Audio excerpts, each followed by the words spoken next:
ছিলেন হসপিটালে কিরকম পরিষেবা পেলেন, মানে দেখলেন কিরকম দেখলেন হসপিটাল? রাজ্যের হসপিটাল, এখানে সবাই আসে ফ্রিতে ট্রিটমেন্ট পাওয়ার জন্য। কারণ জীবিতে যারা আসে তারা গরিব মহল থেকে, গরিব পরিবেশ থেকে, গ্রাম অঞ্চল থেকে, এডিসি ভিলেজ থেকে, হ্যাঁ, গরিব মানুষ কিন্তু আসে এখানে ফ্রি ট্রিটমেন্ট নেওয়ার জন্য। কিন্তু জীবির পরিবেশ এখন সেই উপযুক্ত না।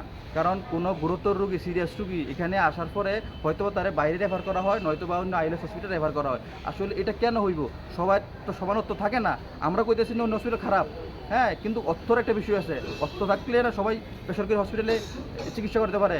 আমাদের জিবি হসপিটালে যার অর্থ নাই তার লেগে এটা সব কিছু। তো এখানে এসে যদি উন্নত ট্রিটমেন্ট আমরা না পাইতাম পারি, হ্যাঁ, কোনো গুরুতর সিরিয়াস রোগী কালকে আসার পর আমি অনেকগুলো রেখে দিচ্ছি। আমি কাল সারাদিন ঘুরছি, অনেকগুলো দেখছি যে সিরিয়াসগুলি আসে ট্রিটমেন্ট পাইতে পারে না, হ্যাঁ, তারপরে রেফার করা হয় বা বিভিন্ন ট্রিটমেন্টের কারণে মারা যাওয়া হয়। এই জিনিসটা যাতে না হয়, ট্রিটমেন্টটা যাতে সুন্দর করে করা হয়। কারণ এটা কারোর দোষারোপ করা যায় না এখানে, হ্যাঁ, যাতে সরকার নজর দিয়ে সেটা ট্রিটমেন্টটাকে সুন্দর যাতে উন্নত পরিষেবা দেওয়া যেতে পারে, হ্যাঁ, জীবিকে। তার জন্য আমাদের দাবি থাকবো, তার জন্য আমাদের সুপারিশ থাকবে। ঘটনাটা হলো গিয়া গতকালকে আনুমানিক 2টা থেকে 2:30টার মধ্যে আমার ভাতিজা লাগে জিয়াউর রহমান, ওর নানার বাড়ি মাসিমায়। আগামীকালকেই মাসিমা গিয়েছিল, ওইখানে একটা পুরুষ হয়, একটা অনুষ্ঠান, ধর্মীয় মাহফিলের মতো। ওইখানে ওর নানার বাড়িতেও গিয়েছিল। সকালবেলা সোনামুড়া প্রাইভেট ছিল, প্রাইভেটের এখানে আসে, প্রাইভেট করেছিল। আবার ওর মা নানার বাড়িতে আসে, ওইখানে গেছে ওর মারে আনার জন্য।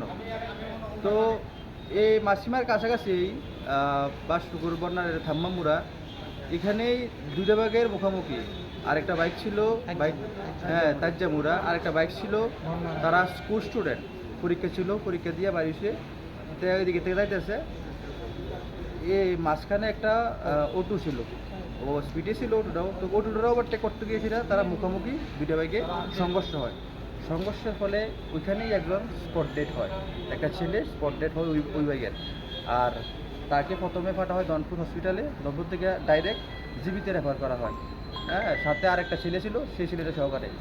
আমরাও তৈরি করি, শোনার পরে তার মা অ্যাম্বুলেন্স দিয়ে আসে, আমরাও অন্য একটা গাড়ি নেওয়ার সাথে সাথে আমরাও জিবিতে আসি। জিবিতে যখন আমরা ঢুকাইলাম, ঢুকানোর পরে ডাক্তারের দেখা কইলে ঘোষণা দিল যে ডেথ, হ্যাঁ, আমার বাচ্চা যে জিয়াউর রহমান মারা গেছে। আর যে ছেলেটা আছে তার পা ভাঙা গেছে, তো এখন ট্রিটমেন্ট চলতেছে।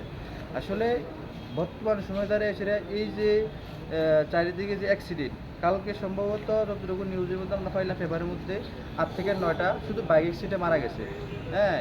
এখন এই বর্তমান সময় দ্বারা সেটা রাজ্যের সবচেয়ে ক্ষতিকর জিনিসটা যেটা অ্যাক্সিডেন্ট এবং কি নেশা, এই দুইটা জিনিস একদম তরতাজা।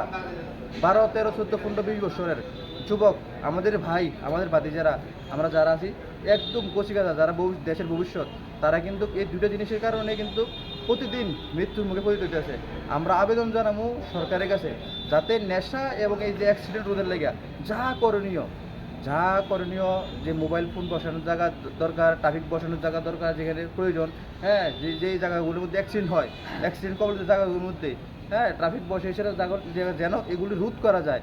এবং এই নেশার রমরমা যে চলছে এটাকে বন্ধ করে সেটা, হ্যাঁ, নতুন প্রজন্মকে, যারা দেশের ভবিষ্যৎ, তাদেরকে রক্ষা করার জন্য আমাদের সরকারের কাছে আবেদন এটাই থাকবো যে এই দুটো জিনিসকে কন্ট্রোল করে সেটা দেশের ভবিষ্যৎকে যাতে রক্ষা করা হয়, বাঁচানো হয়।